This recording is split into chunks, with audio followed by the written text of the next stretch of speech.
Um outro detalhe, no meu convívio com amigos, eu pergunto o seguinte, você fala? Falo. E o que você fala? A resposta que eu sempre tive, das pessoas que eu entrevistei, eu nunca soube o que eu falei. Eu estou falando a língua, num culto, todos estão falando, eu estou falando línguas, a língua é ininteligível, mas eu não sei o que eu estou falando. Todos os que eu entrevistei falam a mesma coisa. Eu estou falando, mas eu não sei o que eu estou falando.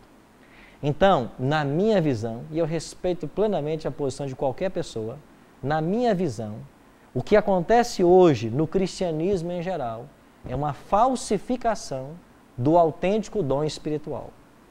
Porque se o dom espiritual, com base em Atos 2, é dado para evangelizar alguém que não fala a minha língua, a língua é uma língua materna falada em alguma nação, e o Espírito Santo vai escolher para quem ele dá, eu não posso pretender que todos falem, eu não entendo como que uma língua ininteligível pode edificar e instruir, que é o propósito de todos os dons espirituais, aqui em 1 Coríntios 12, e eu não concordo que deve haver uma balbúrdia na liturgia da igreja. Então, se eu tenho o dom espiritual de falar uma língua com a qual eu nunca tive contato, que é uma língua materna, e se Deus quiser usar esta língua para evangelizar alguém que está presente, que fala essa língua, para que outros sejam beneficiados, tem que haver um intérprete. E cada um fale no seu momento. Então, Paulo está lidando com a questão de fato de organização de culto aqui. Então, se eu não entendo o que eu estou falando e nem o que eles estão falando, não pode haver a instrução. É por isso que o Evangelho é uma questão pedagógica. Jesus falou assim, ide pregar o Evangelho ensinando. O ensino é evangelizar. Não há evangelismo sem pedagogia, sem o ensino. E eu só posso ensinar se houver conexão de ideias. Eu só posso ensinar se houver conexão de versículos, de histórias, aplicações. Carlos. Pastor Arilton, esse tema é polêmico, mas a gente pensando um pouco mais sobre ele, eu imagino que o seu ponto de vista esteja certo. Porque eu sou uma pessoa que quando eu estou diante de alguém que eu não consigo entender o que ela diz em outro idioma, eu fico totalmente perdido. Então a gente tem que imaginar o seguinte, quando Deus deu lá a capacidade das pessoas entenderem o que as outras pessoas estavam falando, ele fez um milagre. Ele queria que as pessoas entendessem. Muitas vezes eu entro numa igreja e eu não consigo entender absolutamente nada do que a pessoa diz. E como cidadão, como pessoa, é muito ruim. Porque você fica diante de uma pessoa que você não consegue entendê-la. Isso faz um mal terrível para o ser humano. Então eu tenho que admitir que o seu ponto de vista me parece mais razoável. E você que está assistindo em casa, ninguém aqui é dono da verdade. Todos nós estamos crescendo juntos. E eu estou colocando um ponto de vista e outros pontos de vista poderão surgir. Jedismar. Só finalizar esse assunto, só dois pontos aqui, que com certeza a liturgia, a organização dos cultos, precisa ter essa organização, tanto é que foi isso um dos motivos do apóstolo Paulo escrever essa carta a Coríntios, por causa dessa, vamos dizer, bagunça que estava acontecendo lá. E ele inclusive diz aqui também, em 1 Coríntios 14, 39, ele diz assim, portanto, irmãos, procurai com zelo profetizar, e não proibais falar em línguas, ou seja, não é a proibição que vai fazer a organização. Exatamente. É a harmonia com o Espírito Santo. O dom de línguas, ele é um dom bíblico. Exato. E ele deve acompanhar a igreja até o final da história. Exato. O único ponto que eu queria reforçar com todos vocês é, em qual momento da Bíblia, em qual momento, a língua, o dom de línguas foi dado e o que foi falado não serviu para edificar e instruir a igreja. Sempre foi, porque foi compreendido. Mas aqui, pastor, em 1 Coríntios 14, 14 diz, porque se eu orar em língua desconhecida, o meu espírito, aí entra no que o irmão Carlos diz, o meu espírito ora bem, mas o meu entendimento fica sem fruto. Daí a necessidade da interpretação, do dom de interpretação de línguas. Ou seja, se o dom de línguas fosse o entendimento da língua materna no sentido do inglês, inglês, o espanhol, espanhol e tal, eu acredito que o apóstolo Paulo não precisaria de mencionar a busca pela interpretação de línguas. Se há o dom de interpretar línguas, na minha opinião, é porque esta língua, como ele diz aqui na palavra dele, o nosso entendimento fica infrutífero. A igreja que o irmão entrou que não entendeu, com certeza ali, se houvesse manifestação de dom de língua, não havia interpretação, por isso que não houve entendimento.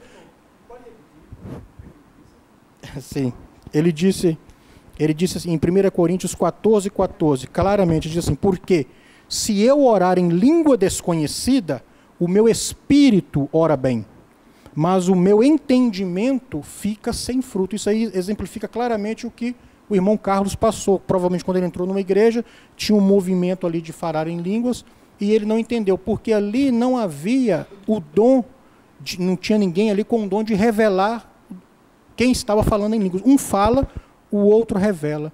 Então, se o apóstolo Paulo diz da necessidade de buscarmos o dom de interpretar as línguas, talvez seja porque as línguas não são claramente, como nós mencionamos aqui, no sentido de se é francês, se é alemão, alemão. Não, Ok. Eu entendo o teu ponto de vista, acho que de repente a gente tem que fazer um outro programa específico disso, mas quando eu me refiro à questão da interpretação, quando eu não entendi, o que eu quis dizer é que provavelmente as pessoas que lá estavam também tinham a mesma situação que a minha. Foi esse ponto que eu tentei focar. E eu vejo também que as igrejas, assim, a maioria das igrejas hoje não tem interpretação de línguas. Em realidade, se diz que se recebe o dom, mas não existe a interpretação de línguas. Ok. Nós não podemos ficar muito tempo nesse tema, e claro que há pontos de vista diferentes e nós respeitamos a todos. A questão toda levantada é pelo seguinte: se eu estou numa igreja onde todos falam português, e se o Deus quer me usar para beneficiar os que ali estão, por que eu vou falar em outra língua e não em português? Essa é a questão. Então, se todos aqui falam português, Deus quer me usar como instrumento para beneficiar vocês, por que Ele vai me dar o dom de falar numa língua que ninguém está entendendo e nem eu estou entendendo? Então, eu acredito que esse dom de interpretação, que o Gesimar bem colocou, para mim funcionava nessa circunstância. Havia pessoas ali que precisavam ser evangelizadas, por Jerusalém ser uma cidade cosmopolita, e quando alguém começava a falar na língua dessa pessoa, porque maiormente o milagre é no ouvido, certo? A pessoa entende o que ele estava falando. Por isso que eles disseram, não são galileus que estão falando, como os ouvimos falar em nossa língua. Quem sabe para os discípulos eles estivessem falando em grego e em hebraico e aramaico, que era a língua conhecida deles. Mas os outros estavam entendendo na língua deles. Então aí está o milagre. E aí havia compreensão, havia salvação. Mas é um tema que nós precisamos nos aprofundar mais. E aqui respeitamos todos os pontos de vista. Mas você percebe que enquanto muitos movimentos religiosos estão se preocupando apenas que todos falem língua, e essa é a ênfase, a Bíblia continua fechada. Chegamos no segundo ponto do exorcismo. Todo culto é exorcismo. Todo culto tem demônio, expulsão de demônios. Eu fico pensando, onde Deus está, o diabo não pode estar. Onde há poder numa igreja, onde todo dia há demônios nela. E outro, as pessoas não estão mais falando só em demônios em pessoas, estão falando de demônios em apartamentos, demônios em carros. Não existe isso na Bíblia. Terceiro bloco de igrejas, só se preocupa com a cura divina. Todo culto há cura. Mas quantas histórias você já ouviu de pessoas pagas para encenar? Que tipo de cura de fato está acontecendo? Nós não estamos trazendo esses assuntos à tona para que você se sinta ofendido com aquilo que você crê.